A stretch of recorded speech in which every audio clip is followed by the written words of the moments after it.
Hello everyone, welcome to the first episode of RobDogs bending tutorials. The first element I will be covering is fire. Fire is known as the element of power, and was first seen in the television series Avatar: The Last Airbender. What is unique about fire bending is that it can be cast out of thin air, unlike the other three bending arts. Moves are bound to your hotbar slots, which you will find at the bottom of your screen. This means that you're limited to 9 moves at a time. I will be showing you the most universally accepted moves that are considered the best for combat. If you would like to see the other moves available, join Flame Network. The IP will be in the description. Now onto the tutorial. So before we can begin, first, to bind a move, you must know a basic command. The command is /b space b move name. This command will be used to bind every move in the whole game. Now, the first move for firebending is called Fire Blast. This is a basic move. Essentially, you will punch a fireball out of your fist through the air, aimed at a target. To use this move, first you must bind it, and then click. As you can see, you'll fire blasts of fire at your enemy. Alternatively, you can also charge this move by going onto the slot the move is bound to, holding Shift, waiting for the fire to appear, looking at your target, and then releasing Shift. There will be a bigger fireball that will fly through the air and will explode upon impact with your target. The second move is called Fire Shield. Now, don't be fooled by the name of this move, as it is not very defensive. To use this move, simply click, and a disc of fire will appear in front of you.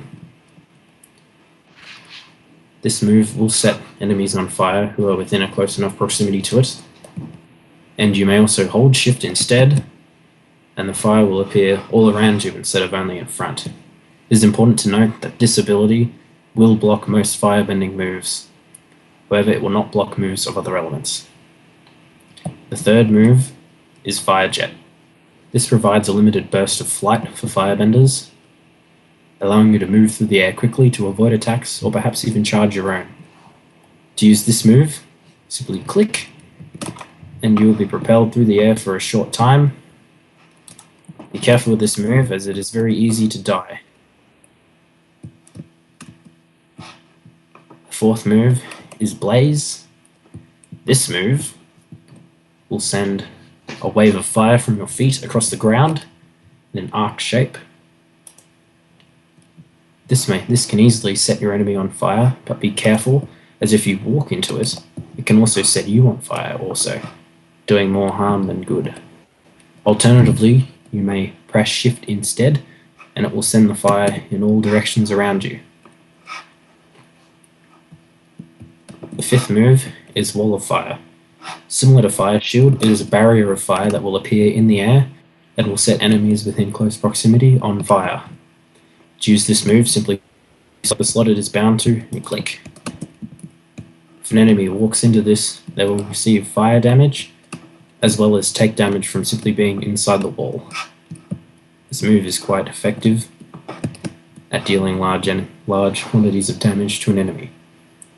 The sixth move is called Discharge. This move will uniquely send lightning from your fingertips. Unlike regular firebending, it can be used underwater. To use this move, select the slot it is on and click, and blue particles will spring from your fingertips and fly through the air.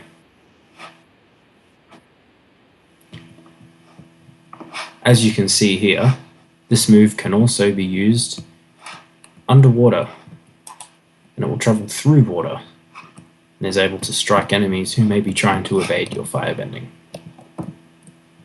The eighth move is Fire Shots. To use this move, It is slightly more complex than what I've been showing you previously. First, you must tap shift. Fire will appear in front of you. From then on, you may click and send shots of fire through the air. While they are flying, you may change their direction by looking in another direction rapidly. This will cause them to curve. You have a maximum of 3 shots before this move requires recharge. The second last move is heat control. This move has no combative purpose whatsoever, but instead it allows you to stand in fire without taking damage. You may also extinguish fire by clicking at it. This move is essential for firebenders, as you can easily put yourself off fire, extinguish fire, and even turn lava into stone by extracting the heat from it. This would be done by shifting at the lava. Now, the last move is quite a special one. It is called Fire Breath, and as is implied, it allows you to breathe fire. To use this move, go onto the slot, hold shift, and you will essentially become a flamethrower, spewing fire in front of you for a limited amount of time. You can look in different directions whilst this move is active.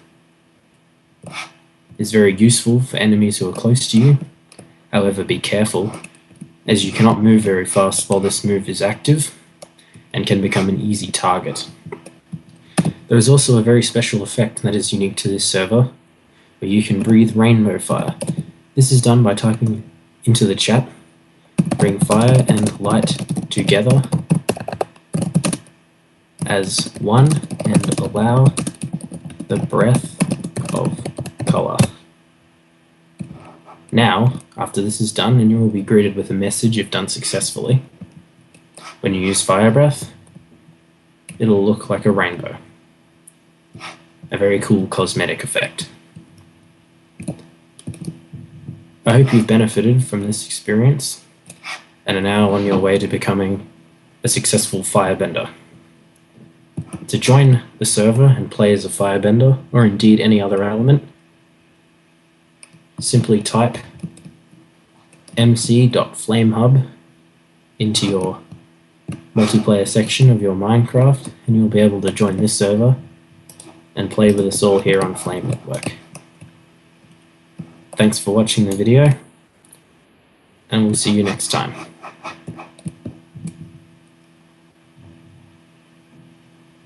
Okay, cut.